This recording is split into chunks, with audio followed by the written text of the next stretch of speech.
Tapi tiba-tiba ada kasus besar di Jawa Timur, yaitu korupsi, mega korupsi Pokmas. Iya, bantuan masyarakat dan merugikan negara triliunan rupiah. Diduga merugikan negara triliunan rupiah. Triliunan rupiah. Seperti apa itu kan Bapak mengikuti, artinya oke, biarkanlah domainnya penegak hukum lah ya. Tetapi gimana secara pengaruhnya terhadap elektabilitas Ibu Khofifah? Baik, karena Jawa Timur ini menjadi barometer dalam pilpres. Pokoknya Jawa Timur ini salah satu sangat diperhatikan oleh internasional, bukan nasional saja. Nah, bagaimana menurut Bapak?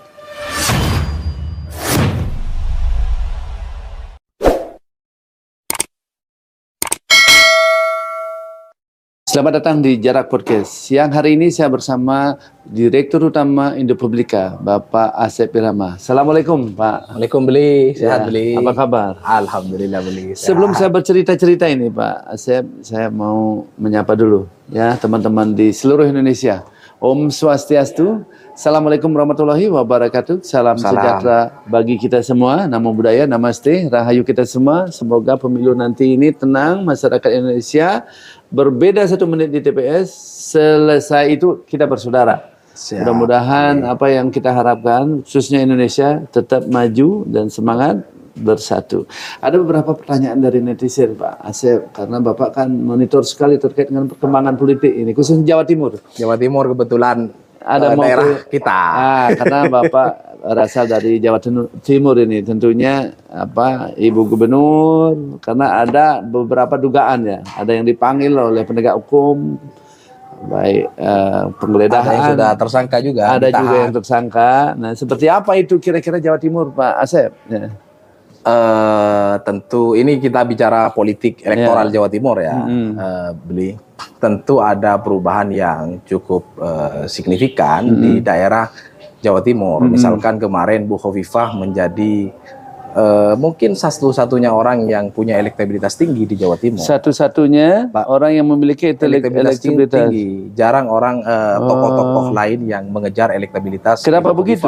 Kenapa? Termasuk karena memang di Jawa Timur kader Nahdien dan Ibu Khofifah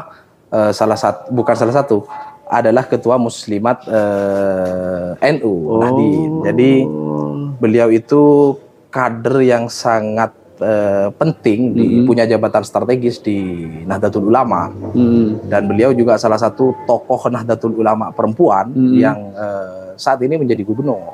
Baik. Jawa Tengah kemarin Ibu Fauzia kalah, Jawa Timur beliau menang.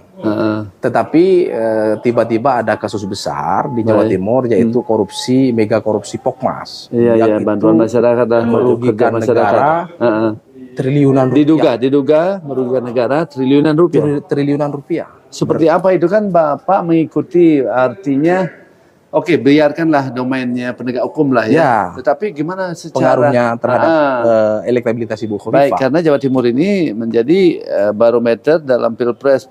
Pokoknya Jawa Timur ini salah satu sangat diperhatikan oleh internasional, bukan nasional saja. Nah, bagaimana menurut Bapak? Jadi memang ada pergeseran elektabilitas menurut saya ketika sampai saat ini belum ada survei yang dilakukan ya. Tetapi dugaan saya, hemat saya, pasti ada pergeseran pasca penggeledahan misalkan ruangan Ibu Khofifah, pasca penggeledahan ruangan DPRD, kemudian pasca penggeledahan ruangannya Emil Dardak. Karena elektabilitas Ibu Khofifah dan Emil Dardak ini kejar-kejaran di Jawa Timur. Jadi Ibu Khofifah memang terkuat, tetapi diikuti oleh Emil Dardak. Yang keduanya ini masih tersandera kasus korupsi. Kalaupun belum tersangka, tetapi pilkada ini kan sudah tahun depan, Beli. Tahun depan tentu dua orang ini akan disibukkan dengan kasus hukum, kalaupun statusnya hanya sebagai saksi. Tetapi pasti beliau itu dimintai keterangan oleh KPK. Saya yakin itu. Kenapa? Karena beliau itu di gubernur dan kegiatan Pokmas itu dilakukan oleh eksekutif.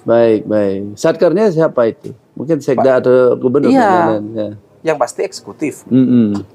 Bukan legislatif. Tentu nanti akan dimintain keterangan. Dan ini akan menyita waktu Ibu Khofifah untuk melakukan kampanye dan lain-lain. Juga itu junto Emil Dardak. Tentu nanti ini juga bisa dijadikan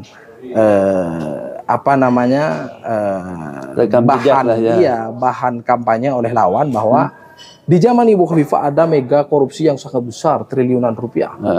Ini kalau diolah oleh ini kemudian dijadikan bahan kampanye, maka ini sangat merugikan Ibu Hovifah. Begini, kalau masalah itu kan bukan olah mengolah, karena Ya. memang salah ya salah. Fakta hukum. Karena pembuktian KUHP 184 itu kalau sudah terbukti ya sudah, mau apa. Kalau Ya. kalau salah sudah, serahkan diri kepada negara, penegak hukum ya. Daripada pelin-pelan nanti ujung-ujungnya diketahui oleh penegak hukum. Kan sekarang ini seperti apa? Makanya, Pak Asep melihat ini seperti apa? Makanya Jawa begini, Timur? Beli. Muncullah beberapa tokoh alternatif sekarang. Misalkan di survei ada Bupati Sumeneb, ada Bupati Sampang, ada Gus Cak Torik, Bupati Bupati apa kemarin yang gempa itu, yang gunung meletus Semeru. Ya, Lumajang. Yang ada kemudian Gus Ipin. Ya banyak lah ya, banyak tokoh-tokoh Jawa Bermunculan Timur. pasca kemudian ditetapkannya status OTT di Jawa Timur. Pak Sahat itu ditangkap, kemudian ruangan Ibu Hovifah digeledah, ruangan Emil Dardak geledah, itu muncullah tokoh-tokoh baru di Jawa Timur. Tokoh-tokoh dari birokrasi, dari kepala daerah bermunculan, terutama misalkan di Pulau Madura ada Bupati Sumeneb dan Bupati Sampang. Yang ini sebenarnya kemudian mereka menggunakan politik kedaerahan, yaitu misalkan tapal kuda kan mayoritas ke Madura. Dibangkitkanlah orang Madura harus memimpin, gantian dong, jangan hanya Jawa saja, kan begitu kira-kira. Ini kemudian muncul dan dikampanyekan. Menurut saya Madura sekarang on the track di dalam politik Jawa Timur, apalagi sekarang ada isu pengaktifan kembali rel kereta api. Bagi saya itu cukup ide yang bagus, dan itu mengangkat kepala daerah di Madura di dalam elektabilitas politik elektoral di Jawa Timur.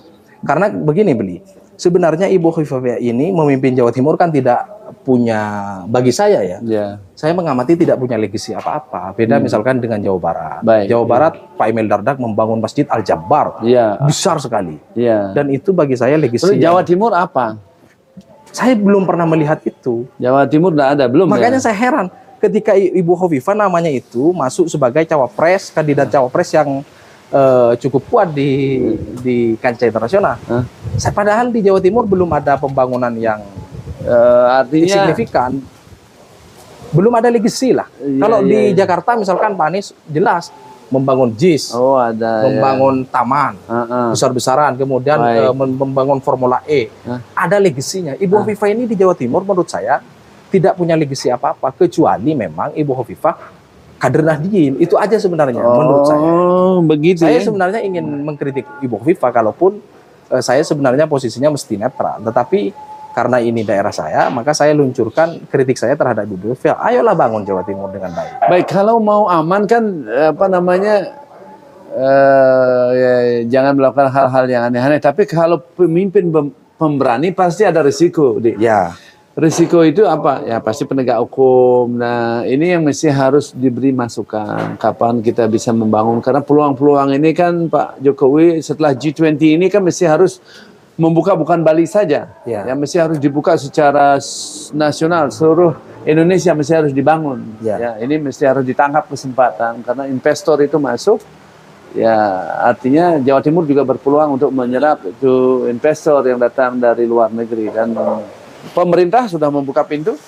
Berarti menurut Republika ini Jawa Timur ya gubernurnya belum ada hadir dalam pembangunan atau gimana?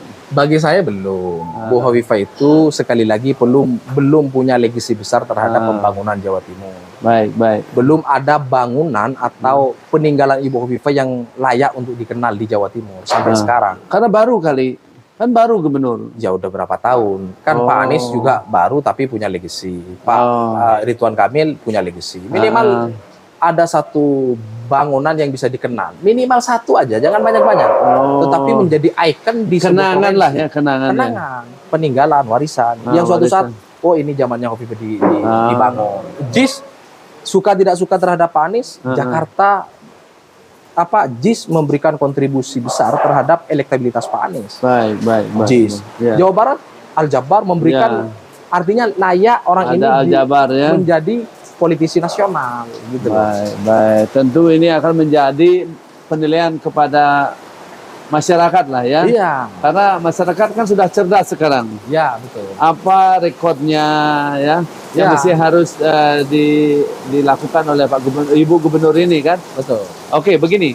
Karena situasi, kita akan lanjut nanti di lain kesempatan untuk berbincang-bincang terkait dengan politik di Jawa Timur. Nanti saya akan bertanya secara nasional, ya. Siap. Mudah-mudahan kita bisa ketemu di lain kesempatan, Siap, ya. Terima kasih banyak, Budi. Demikianlah bincang-bincang saya bersama Direktur Interpulbika, Bapak Asep Irama.